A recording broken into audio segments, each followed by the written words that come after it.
There is a tablet buried in the ruins of an ancient city that describes the creation of man in words that should not exist, not in poetry, not in metaphor, in what reads like a laboratory record. It says, the gods took clay and blood and something they called the essence of a slain god, and mixed them together to build a servant race, a worker, us. And the strangest part is not that this story exists in Sumer, thousands of years before Genesis was ever written. The strangest part is how closely Genesis still echoes it, as if two different scribes, in two different ages, were describing the same event from two different rooms.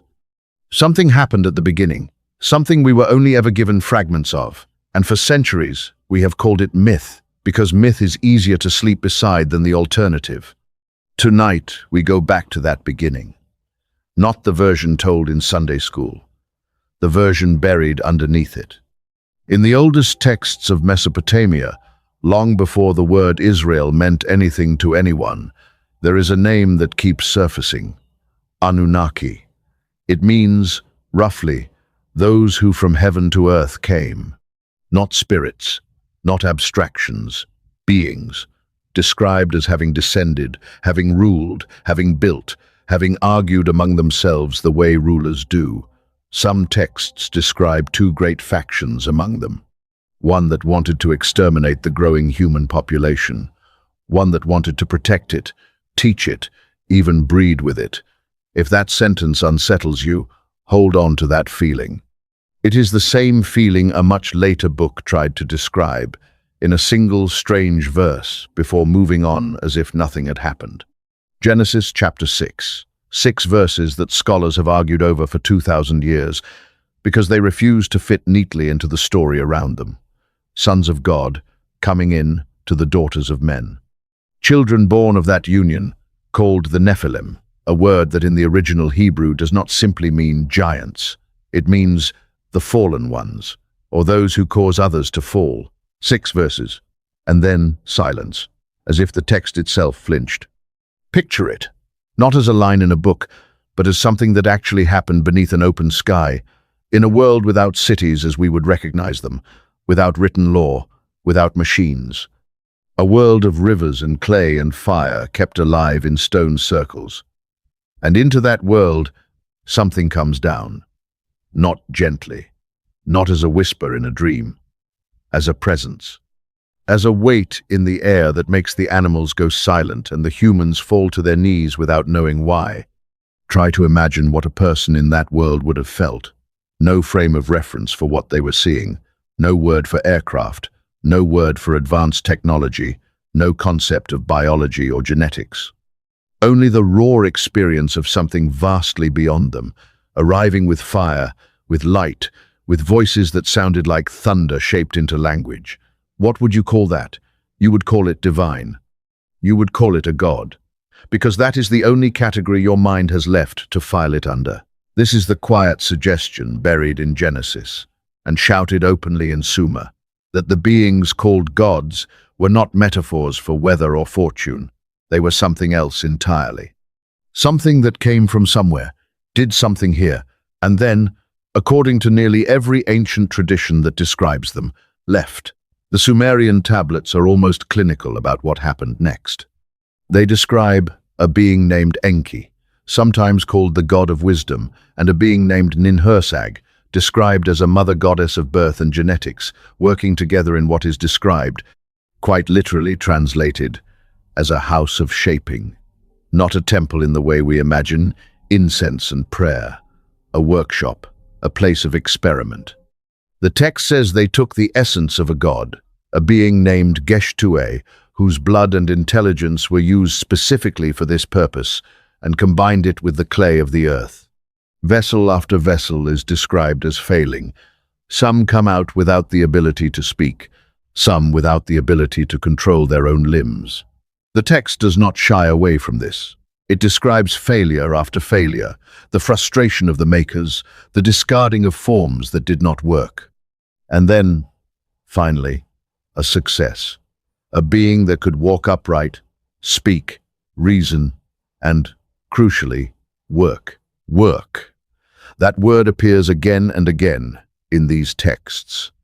The Anunnaki are described as having grown weary of their own labor, weary of digging, weary of maintaining the land, and it is this exhaustion, this rebellion of the lower ranks against endless toil, that becomes the stated reason for creating humanity at all. Not love, not companionship, labor. We were built, according to these tablets, to be a workforce. Sit with that for a moment, because if it is even partially true, it reframes everything. It means the oldest memory our species carries, buried under 10,000 years of myth and scripture, is not the memory of a paradise freely given. It is the memory of a purpose imposed from outside. We were made for something, and we have spent every generation since trying to answer the question of what. Now return to Genesis and read it again with this in mind. In the second chapter, God forms man from the dust of the ground and breathes into him the breath of life, not spoken into existence from nothing, as the first chapter would have you believe, but formed, shaped, like clay in a workshop. And immediately, in the very next verses, man is placed in a garden to work it and keep it. Work, the same word, the same purpose. Two creation accounts, layered awkwardly on top of each other in the same book, as if two separate traditions were stitched together by someone who could not quite bring himself to discard either one. This is where the discomfort deepens. Because if Genesis is not simply a story of loving creation but a fragment, a surviving echo of something larger and stranger, then the garden itself takes on a different shape in the mind. Not a paradise of innocence, but something closer to an enclosure, a controlled environment, a place where a newly made species was kept, observed, and permitted only limited knowledge, until the moment they reached for more than they were given. Consider the tree, not simply a tree of fruit, but a tree of the knowledge of good and evil. And consider what the serpent says to the woman standing beneath it. Not, "You will merely disobey," but, "Your eyes will be opened, and you will be like the gods, knowing good and evil." The serpent does not lie about the outcome. The text itself confirms it moments later. Their eyes were opened. And God says, plainly, without metaphor, "Behold, the man has become like one of us," a phrase that has haunted translators for centuries, because it implies a plurality, a council, a room full of beings discussing what to do about a creation that has just crossed a line it was never meant to cross. What if the fall was never a moral failure in the way we were taught? What if it was something closer to a leak, a transfer of knowledge that was never meant to reach the workforce? A boundary broken not through evil, but through desire for the thing that was withheld. And what happens immediately after? Not forgiveness, not a second chance within the garden. Expulsion. And at the gate, a guard is placed. Cherubim and a flaming sword that turns every direction to keep the way to the tree of life. Not the tree of knowledge this time, the tree of life. As if knowledge was a mistake they could survive, but immortality was the line that could never, under any circumstance, be crossed. Why would that be the true boundary? Why would a loving creator fear his own children living forever in a state of innocence? Unless the fear was never about innocence at all. Unless the fear was about power. About a created race gaining a trait that would make it equal, not beneath, but equal to its makers. This is the moment the story stops sounding like a fable about obedience and starts sounding like the record of a species being deliberately, permanently limited. Now the tension rises further, because the story does not end in the garden. Generations pass, and Genesis returns to that strange verse about the sons of God and the daughters of men, and the offspring called Nephilim, and almost immediately after, in the very next breath, the text tells us that the wickedness of man was great in the earth, and every intention of the thoughts of his heart was only evil continually. And God is described, in words rarely lingered on in sermons, as being grieved in his heart that he had made man on the earth. Grieved, regretful, as if the experiment had gone wrong. As if whatever had been let loose upon the earth, through this mingling of the beings from above and the humans below, had produced something that needed to be erased and started over.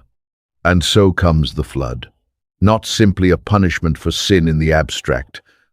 In nearly every ancient flood account, Sumerian, Babylonian, Hebrew, the flood arrives specifically after a hybrid population has grown too large, too powerful, too difficult to control. The Sumerian version even preserves a detail Genesis strips away.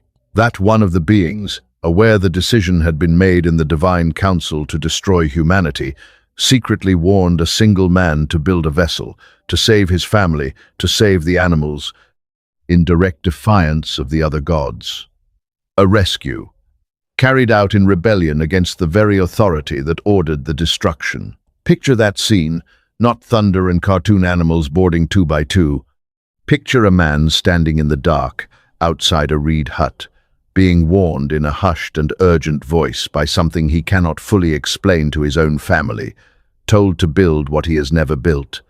To save what he does not yet understand, needs saving, while somewhere above him, unseen, a decision has already been made to end almost everything he has ever known. That is not a bedtime story. That is a species being spared, quietly, by one voice inside a chorus that had already voted for its destruction. What does all of this mean? Not as history to be proven or disproven with certainty, because certainty is not what this story was ever built to offer. What does it mean for the way we understand ourselves? It means the deepest layer of our origin story is not a tale of easy love. It is a tale of tension, of beings who made us for a purpose, who feared what we might become, who limited us, who nearly destroyed us, and who, in at least one telling, could not bring themselves to let us go entirely. Every generation since has carried that same tension inside it. The hunger to know more than we are permitted to know. The fear of forces greater than ourselves. The quiet, persistent sense that we were made for something, and the aching uncertainty of what that something actually is. Maybe that is why the question of purpose has never once, in all of recorded history, gone quiet. Maybe that is why every culture, every age, every person lying awake at 3 in the morning has asked some version of the same question. Why am I here? What was I made for? Because that question is not new. It is not modern anxiety. It is ancient memory, worn down by thousands of years, still asking to be answered. If you strip away the miracles, and the certainty religion often insists on, and look only at the bones of the story, you are left with this: a being formed, not fully understood even by its own makers. Given labor, and told it was purpose. Given a boundary, and told it was protection. Given a warning, and told it was love. And somewhere in the wreckage of all those competing explanations, still standing here, still asking why. You have inherited that question, whether you wanted it or not. You did not choose to be formed from dust, or clay, or whatever material the earliest scribes were trying to describe with the only words available to them. You did not choose the boundaries placed around your knowledge, or the fear that lives quietly beneath every civilization's memory of its own beginning. But you did inherit the reaching, the refusal to stay only what you were made to be. The same reaching that took fruit from a forbidden tree, that built a vessel against the orders of heaven, that has, in every generation since, looked up at the sky and asked, who is up there? And why did they make me? And what do they actually want from me? Maybe the true mystery was never whether the Anunnaki existed exactly as the tablets describe, or whether the sons of God were literal beings descending from somewhere beyond the clouds. Maybe the true mystery is why, thousands of years and thousands of miles apart, with no contact between them, two separate civilizations wrote down almost the same impossible memory, a creation from clay, a mingling of higher beings with human blood, a flood sent to erase what that mingling produced, a warning given in secret by one voice against the will of the many. Two civilizations, one memory, buried under sand, under scripture, under centuries of translation and simplification, waiting for someone to ask the uncomfortable question underneath it all. What if the beginning of everything was never as simple as we were told? And what if some part of you has known that, quietly, your entire life?